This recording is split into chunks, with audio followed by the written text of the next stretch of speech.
சத்தியமும் நிறைந்த இந்த சேனல் வாயிலாக இன்றைக்கி ஒரு உண்மையை அவங்களுக்கு சொல்ல போகிறேன். உண்மை என்னடான்னா 108 கவர்மெண்ட்டில் இன்றைக்கி ஒரு 108 ஆம்புலன்ஸ் மருத்துவமனைக்கு கொண்டு போகிறதுக்கு, விபத்துக்கு, ஆபத்துக்கு, பிரசவத்துக்கு எல்லாத்துக்கும் அந்த 108 ஆம்புலன்ஸ் உதவி கொண்டுருக்கு. இது உண்மை. இது எல்லோருக்கும் தெரிந்த ஒரு உண்மை. உங்களுக்கு தெரிஞ்சிருக்கலாம், தெரியாமல் இருக்கலாம் சில பேருக்கு. அதில் சத்தியம் என்னடான்னா பாருங்கள், மத்தியன்ற அதிகாரத்தில் 10:8 சொல்கிறாரு. அந்த வசனம் பாருங்கள், வாசிக்கிறேன் பாருங்கள். அது வியாதி உள்ளவர்களை சொஸ்தமாக்கவும், பிசாசுகளை துரத்தவும், மரித்தோர்களை எழுப்பவும், இலவசமாய் பெற்றீர்கள், இலவசமாய் கொடுங்கள். அப்போ இலவசத்தை இங்கேருந்து எங்கேருந்து எடுக்கிறாங்க பாருங்கள். இந்த 10:8 தான் 108. இந்த 10வது அதிகாரத்திலிருந்து அந்த 8வது அதிகாரத்தில் இருக்கும்போது அந்த 108 வருது. இதுதான் உண்மை.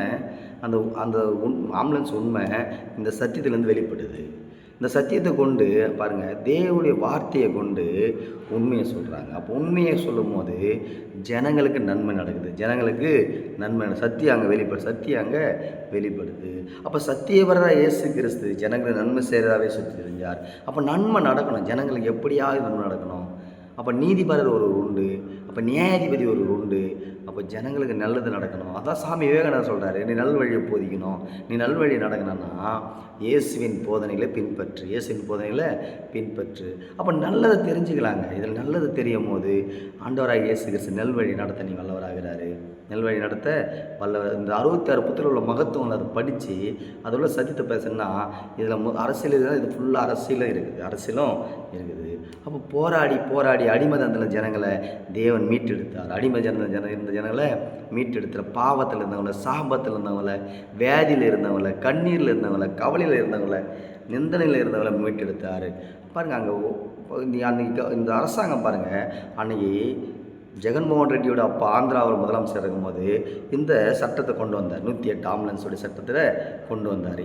அன்றைக்கு காலகட்டத்தில் தமிழ்நாட்டுக்கு இந்த சட்டம் அந்த ஆம்புலன்ஸோடைய வாயிலாக வந்தது.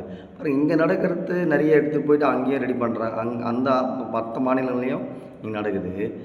மற்ற மாநிலம் நடக்கிறது நம்மளுக்கும் நல்லதாக இருந்தால் நம்ம எடுத்துக்கிறோம். ஆனால் அது சத்தியத்திலேருந்து வந்ததுன்ற போது எவ்வளோ ஒரு இன்பமாக இருக்குது பாருங்கள். இதுதாங்க சத்தியம். இதான் உண்மையும் சத்தியமும். இந்த உண்மையும் சத்தியம் நம்ம அறிஞ்சு ஜெயிக்கும் போது தான் ஜெயிக்க முடியும். நல்லதெல்லாம் தேடி இருப்போமே, நல்லதெல்லாம் எல்லாத்தையும் தேடி எடுப்போமே. நான் பைபிளில் மட்டும் உங்களுக்கு சொல்லலைங்க. பாருங்கள், நீங்கள் பாருங்கள், எல்லாத்துலேயும் எல்லா புத்தகத்துலேயும் எதில் நல்லதோ நல்லதெல்லாம் தெரிஞ்சுங்க. கெட்டதை விட்டுருங்க, நல்லதை பேசுங்க. நல்லதே பேசுவோம், நல்லதே சிந்திப்போம். கடவுள் நம்மளோடு இருப்பார்.